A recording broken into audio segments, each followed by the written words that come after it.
Ce que révèle d'ores et déjà cette pandémie, c'est que la santé gratuite, sans condition de revenu, notre État-providence, ne sont pas des coûts ou des charges, mais des biens précieux qui doivent être placés en dehors des lois du marché. Ça relève de la schizophrénie finalement, et il faudrait que l'État arrête d'être schizophrène. On est inquiet aussi, c'est si on n'arrive pas à retrouver l'équilibre, Doctegestio ne pourra pas nous aider financièrement là-dessus. Ils n'ont pas pris le mieux disant, en tout cas en termes de santé et en termes de tout ce mais ils ont pris celui qui proposait le plus gros chèque. Ce qui les intéresse, c'est leur carrière, leur salaire dans ces grosses structures et comment faire de l'argent, c'est tout quoi. Ici, à Grenoble, se trouve le deuxième plus grand ESPIC de France. Un ESPIC, c'est un établissement de santé privé d'intérêt collectif, plus communément ici appelé la MUT pour groupe hospitalier mutualiste. Alors la MUT, c'est un établissement de santé privé, mais qui garantit l'accès aux soins à tous les usagers et sans dépassement d'honoraires. Un service qui se voudrait non lucratif. Seulement depuis 1 an, son actionnaire majoritaire, Adrea Mutuelle, a décidé de revendre la MUT et d'entrer en négociation exclusive avec Doctegestio depuis le 6 juillet dernier. Doctegestio, c'est un groupe privé initialement spécialisé dans l'immobilier, puis le tourisme et aujourd'hui dans les activités sanitaires. Depuis 2013, ils ont racheté plus d'une dizaine de cliniques en difficulté, une vingtaine d'EHPAD et une trentaine de services d'aide à la personne. Un véritable opportuniste aux méthodes douteuses. Après plus de 10 mois de lutte des salariés et des usagers, cette décision tombe comme le parfait exemple de la privatisation lucrative de la santé en France. Tout un symbole ici dans la circonscription de l'ancien député, aujourd'hui ministre de la Santé, Olivier Véran. Les usagers ne comptent pas s'arrêter là. Quelle marge de manœuvre leur reste-t-il? Quel impact cette vente aurait sur l'accès aux soins dans le bassin grenoblois? Nous avons décidé de suivre ceux qui sont actifs sur le terrain.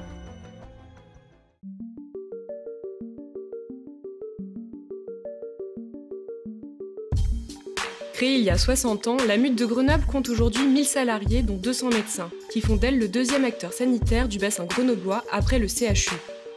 Pleinement intégrés dans le quartier Beria-Saint-Bruno, les usagers et habitants y sont très attachés, comme Bruno, Jean-Philippe et Hervé. Ils ont fondé un collectif pour lutter contre le rachat de leur clinique mutualiste par le groupe privé Doctegestio. La MUT, c'est une création des mutuelles en 1958 qui ont vraiment pris l'initiative de créer un premier établissement. Donc c'est toute une histoire qui est longue, qui a été très ancré dans la vie de Grenoble. Et c'est ça qui est mis en cause par l'opération de vente sous une forme ou sous une autre qui a été décidée par Adrea. Là aujourd'hui on a une offre de soins qui est transversale, qui est gratuite et universelle comme l'hôpital public, puisque ça fait partie du service public hospitalier. Le risque c'est que ce soit découpé pour tirer des profits à certains endroits. Il y a des services qui peuvent disparaître, hein. Les urgences, ça peut être en tout cas être restreint à que les urgences qui peuvent payer par la suite. Et tout le reste, on le renvoie au CHU. Doctegestio, en tant que holding capitaliste, va créer des structures. Le GHM devra faire appel à ces services et ces services seront facturés. Et qu'est-ce qui dira que ces services sont facturés à la bonne hauteur? C'est une sorte d'exclusivité que Doctegestio aura à l'égard de différents secteurs d'activité du GHM. Pour faire la comparaison, c'est un peu comme les autoroutes, c'est-à-dire que Eiffage va être concessionnaire de l'autoroute et en même temps Eiffage va se payer en faisant travailler ses propres entreprises du BTP pour refaire l'autoroute. Donc en fait c'est gain à tous les étages, quoi. Un système à but lucratif contre lequel usagers et salariés ont manifesté activement. Nous, on a commencé donc à rassembler les forces en décembre 2019 et on a fait une première réunion publique à la mi-janvier où on était 200 à l'intérieur et je crois qu'il y en a 200 qui n'ont pas pu rentrer parce qu'il y a quand même pas mal de... Donc on s'est retrouvés un peu débordés parce qu'il y a un réel amour de cet établissement pour les gens du quartier et bien plus loin aussi. On a continué après sur des mobilisations, on s'est retrouvés plusieurs fois, plusieurs centaines ici. Il y a un attachement de proximité. Après, il y a des gens qui sont venus se faire soigner ici. Il y a un nombre de personnes qui sont nées ici aussi. Les familles nous en parlent. En plus, là, par exemple, la maternité a une très très bonne réputation, comme l'ensemble des services. Mais c'est vrai qu'il y a des attachements particuliers, notamment quand les enfants sont nés ici. C'est un peu ma deuxième maison, la clinique mutualiste. Et je voudrais d'abord remercier tous les gens qui m'accueillent assez régulièrement quand je viens, que ce soit aux urgences, que ce soit dans tel ou tel service. Il y a pas mal de gens ici que je connais parmi le personnel qui s'occupe de moi, donc je peux les remercier vraiment en direct. Et j'espère qu'on va être nombreux à s'investir là-dedans. Une série de mobilisations auxquelles Nicolas et Odette, sociaux du média et correspondants locaux, ont assisté depuis le début. Ils reviennent sur le contexte de ce rachat. Sur Grenoble, le GHM, c'est une institution, alors on l'appelle GHM, c'est le groupe hospitalier mutualiste.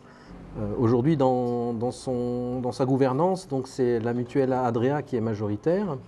Et elle a décidé de vendre déjà il y a un petit moment. Et du coup, nous, on a été alertés parce que des collectifs usagers se sont inquiétés effectivement qu'une potentielle revente pouvait conduire à une revente au privé lucratif. Et donc, ils ont fait une grande réunion le 14 janvier pour présenter cette vente et insister sur le fait qu'eux, ils comptaient mettre un projet en place de rachat par une SCIC. Une SCIC, déjà, elle appartient au collectif de salariés, d'usagers, éventuellement de collectivités territoriales, et ça fonctionne par collège. Donc c'est démocratique puisque chacun a son mot à dire. Et puis surtout, il n'y a pas d'actionnaire à servir. S'il y a des bénéfices, ils retournent directement pour avoir plus de personnel, plus de moyens. Voilà.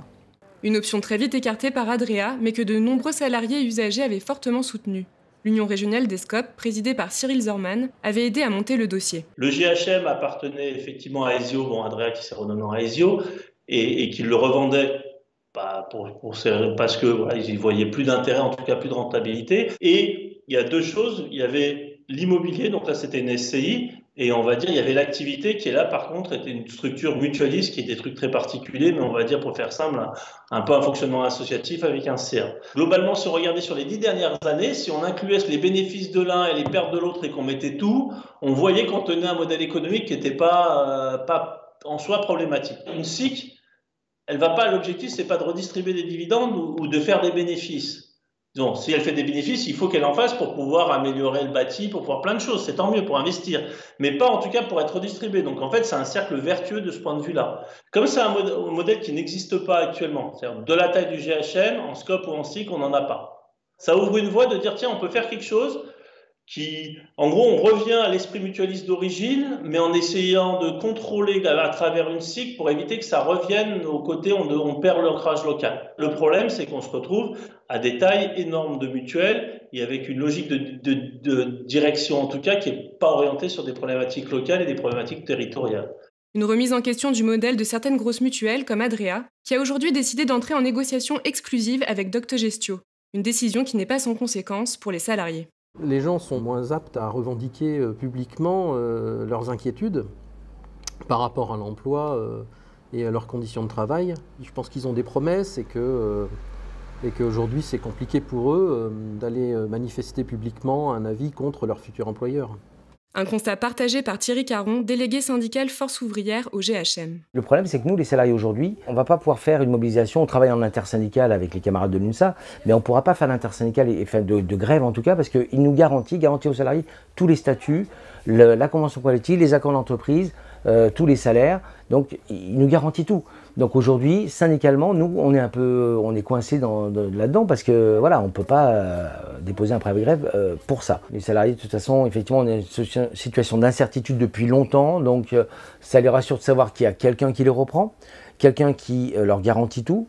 Au niveau du statut. Par contre, les salariés ne sont pas dupes non plus. Ils sont allés voir sur Internet Doctogestio, ils ont tapé Doctogestio et ils ont vu effectivement tous les procès qu'ils peuvent avoir et qu'ils ont eu avec des salariés. En effet, les procès sont nombreux. À la tête de ce groupe à la réputation sulfureuse, Bernard Ben Saïd, un homme d'affaires ayant commencé dans l'immobilier, mais qui rachète depuis une dizaine d'années de nombreux centres de santé et médico-sociaux.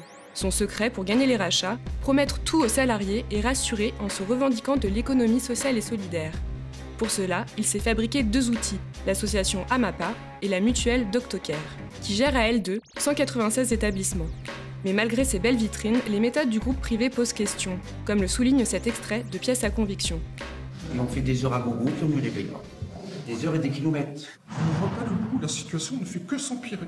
Sur ces 6 dernières années, 500 salariés ont attaqué Bernard Ben Saïd devant les tribunaux à Metz. Tous ces dossiers-là concernent l'AMAPA, tous les salariés de l'AMAPA. Les 500 salariés ont gagné. Leur patron a été condamné à leur verser au total plus d'1 million d'euros. C'est beaucoup. Mais selon Maître Petit, ça reste très en dessous de ce qu'il aurait dû payer à ses salariés s'il avait respecté le code du travail. Et ce n'est pas tout. C'est la solvabilité du groupe qui est elle-même remise en cause, d'après Thierry Caron. À plus ou moins long terme, la structure de Doctogestio, parce qu'on vient d'avoir ses comptes, est quand même pas une entreprise brillante au niveau financier, parce qu'elle a quand même beaucoup de dettes. Donc voilà, on est inquiet aussi, c'est si on n'arrive pas à retrouver l'équilibre, Doctogestio ne pourra pas nous aider financièrement là-dessus. Donc on est inquiet quand même pour l'avenir, malgré le fait qu'on nous rassure sur le maintien de nos statuts. Comment se fait-il que ce soit Doctogestio qui ait gagné l'offre? À l'origine, c'était 3 repreneurs qui étaient en lice, en plus du projet de SKIC. Le groupe Vivalto, le numéro 3 des cliniques privées en France, Doctogestio, et l'association HDUC, spécialisée dans la gestion de la dialyse en partenariat avec le CHU de Grenoble. Malgré le soutien des collectivités locales et de l'État à l'offre CHU-HDUC, Doctogestio est en bonne voie pour gagner le rachat, car c'est lui qui met le plus d'argent sur la table avec un partenaire de taille dévoilé tardivement, ICAD. ICAD, c'est une filiale de la Caisse des dépôts, le bras financier de l'État. Une contradiction complète d'après Éric Piolle, maire de Grenoble.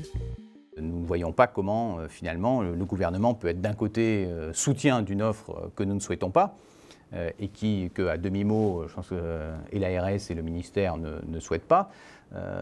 Donc on ne peut pas être à la fois soutien de quelque chose qu'on ne souhaite pas, et donc nous interpellons également ICAD pour leur dire non, en fait, votre arrivée sur le territoire qui permet le bouclage n'est pas souhaitée, ni par les acteurs de santé du territoire, le CHU, les cliniques privées, les praticiens, ni par les acteurs politiques, que cela soit le département, la ville, la métropole.